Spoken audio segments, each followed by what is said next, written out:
Hi guys, welcome to another video from Overbite Gaming, and today there's something a little bit different. This is sort of a field we don't really dabble in here much, because MMOs are obviously huge time sinks, and to fully review one you need to spend hundreds upon hundreds of hours in it and absolutely explore every aspect of it. This is not that at all, but it is what I've been playing.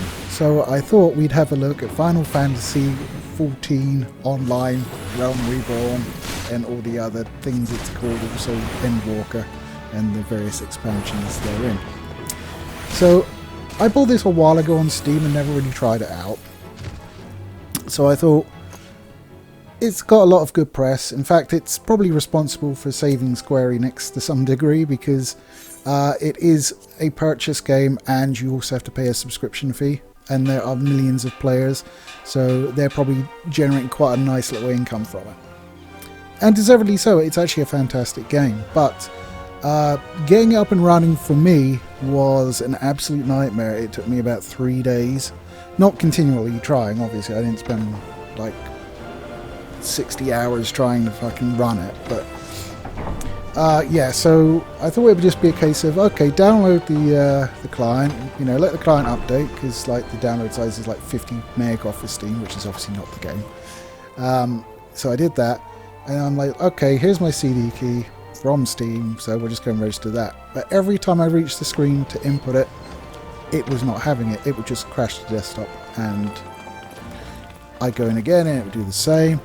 I tried turning everything off that I could find, see if there was anything clashing with it. No, nothing.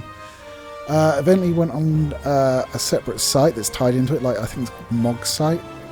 Don't quote me on that. There I was able to enter my CD key, but I still couldn't launch the game. So I was like, right, maybe it's the client. So I downloaded the client from the Square Enix website instead of Steam. The only one I could find to download had a free trial, so I thought, okay, whatever. So I'll get like a week and not have to pay for it, so that's cool. And downloaded that, later update, went to log in. It's like, nah, your account, sorry mate, it's not eligible for a free trial. I'm like, yes, but this is the only version of the install I could find. I can't work out how to turn the free trial option off.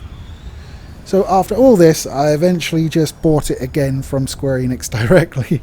It was on sale, so I got it for 25 quid, which does include, I think that was the deluxe edition, so it comes with all of the expansions and what have you, and also a month's free playtime. So there you go. That was about 2 weeks ago. I haven't put a huge amount of time in it. I can't really tell you what time. I mean, my playtime on this to tell you how long it took me to get going. My playtime on it on Steam is 4.3 hours, and I haven't played it. So there you go. So I've definitely not been able to dig hugely into it. I have split my time across two different characters, because you sort of have a magical sort of type of character and skill tree and a martial one. Then I originally did the martial one, and then I wanted to do like see what the magic was like, so I went and did the character in that. I actually ended up putting more time in that, because that's a cute girl, and it's much better to look at a cute girl's ass than a cute boy's, at least for me. You know, your opinion may vary on that, obviously, but it really comes across once you get into it. It certainly is one of the prettiest MMOs I've seen, because normally they're quite willing to sacrifice fidelity for, you know, low ping times, smooth gameplay, all of that. It's almost like a lot of the time they don't think an MMO is worth spending time increasing the graphic fidelity, because purely they seem to think they don't need to, because it's an MMO. It's always been a bit of a boggle to me why, you know, I mean, I know like WoW had a graphical upgrade to some degree, but it looked very, very similar to the original graphics anyway. But this certainly is a lovely looking game. It runs pretty well at pretty much full whack at 1440p, uncapped. It will run at my monitor's max refresh rate, which is 144 hertz. In some instances, not very many. It's more likely to be around about the 100 frames per second mark, but that is absolutely fine and playable. The drops aren't noticeable, and there's no real stutters to it, so lovely. Like that a lot. And as a game in of itself, it just seems to have taken a lot of the good ideas that its predecessors have had and just expanded upon them. So in France, they have these things called fates, which are basically public instances where you just wander into an area, there's a quest going on, and you can pitch in and get a reward for doing so. The first time I remember seeing that was actually in Warhammer Online, where they had sort of public instances where you could just join in that fashion. So that's nice to see. I actually quite like Warhammer Online, to be fair. You can still play that nowadays on, I think, fan servers. But yeah, there is a version that you can download and play. I think I've gone through that in a previous video, though, so we won't go into details here. They also have a lot of different travel options, which is really nice to see, because obviously the areas are quite big and some of the areas are convoluted. I mean, I still get lost in like my home city. There's one particular area where I just can't work out how to get there. But I don't need to work out how to get there, because they have crystals set inside the cities which you attune to, and once you've attuned to it once, you can just travel between them for free. They have bigger crystals which function more like taverns in WoW, so you pick one and you set it as your home base, but what they do is they allow you to travel to any of them using a spell called teleport. Now this will cost you money, not real world money, but Jill, the ever-present currency of Final Fantasy games. It can get a bit pricey. I think the highest one I've seen so far is about 280. I'm lugging around like 10,000 Jill, because I don't really spend it that much, to be honest. I'm enjoying the story. It is very Final Fantasy, so you know it has that whole sort of Eastern sensibility from an RPG standpoint. So if you're not a fan of that, you're probably not going to appreciate the story quite as much. It does have like the tropes, like the Moogles, as they call Moogles, the floaty cat things, and chocobos as well. And chocobos basically in this replace the griffins from WoW, so you can ride chocobos from point to point. They don't seem to be as wide-ranging as WoW griffins. They're sort of more local, but with the added transportation options, it's not really that much of a bother. I've just unlocked with my second character the ability to travel to different city-states. So they're like the starting areas. Where you start is dependent on your race and your class and what have you. There are plenty of races. I'm not the guy to talk to about them, because they're like rabbit, cat, midget, normal person, elf, you know, that sort of thing.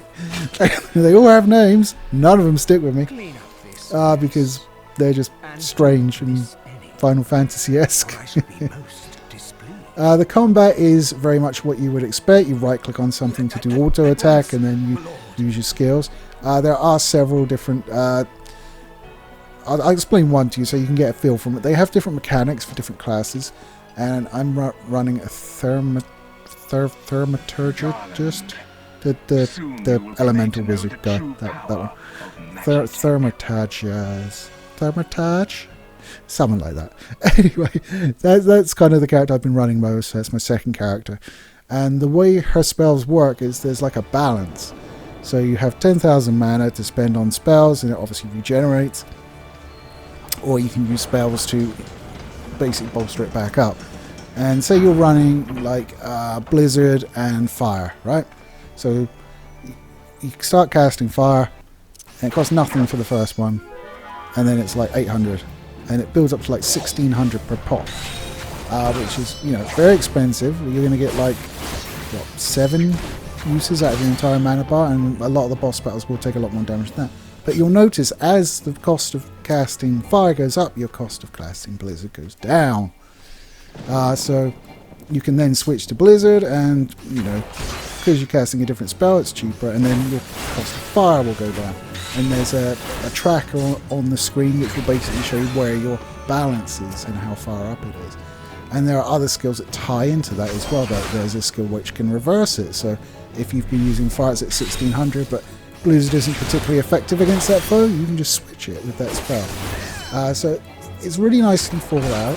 There is a lot to learn, so I'm not posting this as a review at all. This is very much a first impression. I'm very much a noob to the game. So I haven't really gotten into like crafting or stuff like that. There's a few annoyances I find, and like the first one is you have an armory inventory and a regular inventory. An armory inventory is where all of your sort of armor and your weapons go. Duh, of course. And your wearables like rings and talismans and what have you. I don't understand why that needs to be its own thing, but it is. I'm sure there's a good reason. I'm sure veterans will delight in enlightening me why that is a good thing. Another thing I don't like is certain outfits will preclude you from wearing like headgear. So if it's like a cowled robe, for instance, you won't be able to equip headgear. Now apparently the stats on the robe are boosted in order to make up for the lack of extra equipment that you wouldn't be able to wear while using it. But it's really difficult to compare because it only compares that with other chess pieces. So you look at the other chess piece and you're right, well that's clearly better, but you've just taken off my hat, so it might not be better. I've got to work out if it's better. So I'm not a fan of that. I'd like to have seen them include like a hood down option, maybe something along those lines, for when you're wearing a headpiece as well, so you can just have the chest armor as chest armor and it doesn't interfere with the headpiece. That would be nice, or an easy way to compare, like, am I better off wearing the helmet and the chest piece, or whether I'm better off just wearing this chest piece. That would be nice.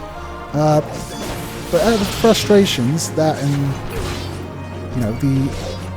it does have a touch of like, where the fuck do I go?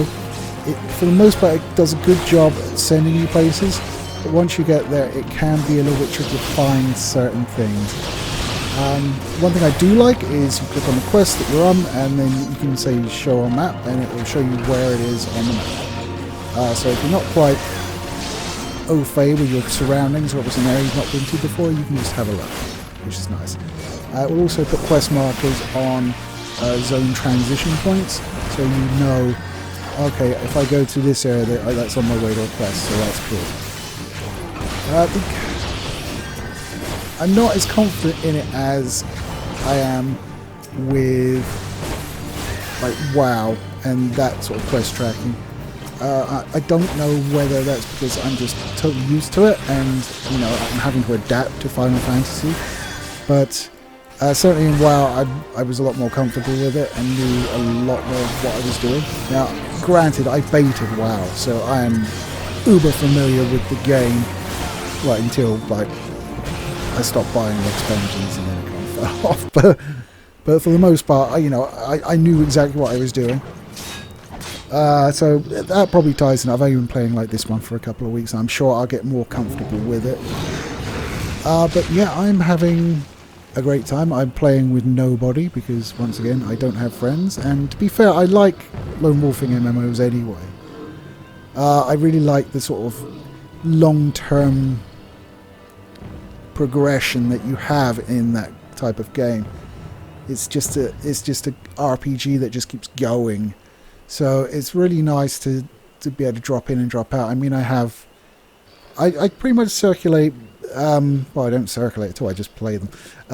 Two main MMOs at the moment, which is Star Trek Online and The Old Republic. And, occasionally I'll dip back in a while, very occasionally, and, EVE sometimes as well. Stuff like that. But yeah, I think I can definitely see Final Fantasy entering my rotation. Whether I'll be playing it like as my main one for a long time, I do not know. Especially as, I can get away with not subscribing to the other ones. Although I was a subscriber to the Old Republic for years and years, but pretty much since it came out. Which was a sweet birthday present, so yay.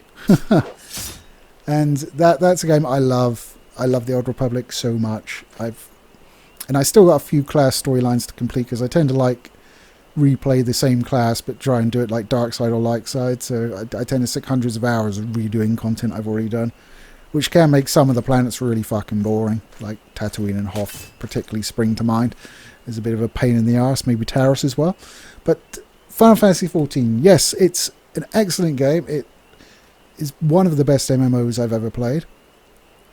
Thematically, I would like it better if it was more sort of Western centric. I do although I enjoy like Eastern RPGs like Persona and stuff like that, for like MMOs I kind of prefer like the more Western sensibilities, just because there's so much of it, and you know, and Persona's like cool anyway because it's like half in the real world, so it's less like airy fairy fantasy reactor magic thing, giant chickens like Final Fantasy. And don't get me wrong, I like Final Fantasy. My first one was 7 on the PlayStation 1, so I got that, and not gonna lie, that kind of blew me away. Even if it was slightly strange, like, I'm not even sure what that energy is that you're getting in the power station, but whatever. Okay. I mean, that's exactly why I liked the Third Age, because it was basically turn-based Final Fantasy, but with a Western storyline. So, yeah, I've said that before, probably 100 times on this channel, because we all know I'm a complete mark for the Third Age, as everybody should, because it's excellent in my opinion. So Final Fantasy XIV, let me know down below if I'm missing anything. Is there, why do you guys like it? I mean, I'm assuming like out of the 10 people that probably watch this video, or you know, there is a dedicated community out there, so I might catch a wave. We can hope. Tell me why you guys like it, and what I'm missing out on, what I need to look out for and do. Because I am enjoying my time with it so far, but occasionally I'm just kind of like, yeah, there's another run through those bloody great chicken monsters again. Awesome. Yeah, so I'm enjoying it. I'm going to continue playing it.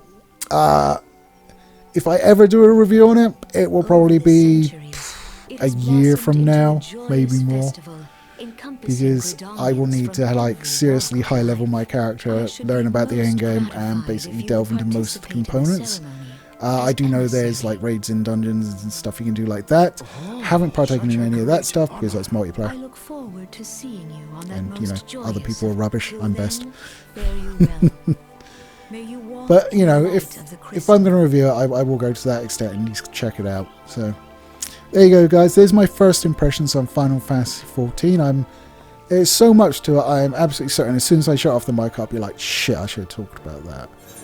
But I think there's going to be so much of that where I'm new to the game that I don't think I'll bother doing anything about it. Anyway, guys, that's all from me. You take it easy. I'll catch you later.